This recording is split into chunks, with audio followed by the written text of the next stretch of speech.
سنا ہے بھائیوں کے حق میں بہنوں کی مانگی ہوئی دعا کو اللہ تعالیٰ کبھی رد نہیں کرتے۔ یا اللہ میرے بھائی کو اپنی امان میں رکھ، اسے ہر دکھ اور ہر پریشانی سے محفوظ فرما۔ یا رب میرے بھائی کے رزق میں کشادگی اور برکت عطا کر، اس کی محنت کو کامیابی میں بدل دے، اس کی زندگی کو آسان اور خوشیوں سے بھر دے۔ اے اللہ میرے بھائی کو لمبی عمر، اچھی صحت اور عزت عطا فرما، اس کے دشمنوں کو ناکام کر، اس کے قدموں کو ہمیشہ خیر کی طرف بڑھا اور اس کے دل کو اپنے نور سے منور کر دے۔ یا اللہ جیسے بھائی میری زندگی کا سہارا اور محبت ہے، ویسے ہی اسے ہمیشہ خوش و آباد اور محفوظ رکھ۔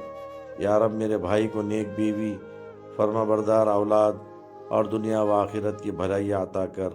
یا اللہ ہماری ان تمام دعاؤں کو تمام امت محمدیہ کے حق میں قبول و مقبول فرما، اور ہم سب کو حضرت محمد مصطفیٰ صلی اللہ علیہ وسلم سے محبت کرنے والا بنا، اور ان کے سنتوں پر عمل کرنے والا بنا، اور ہمیں تیرے راستے پر چلنے والا بنا۔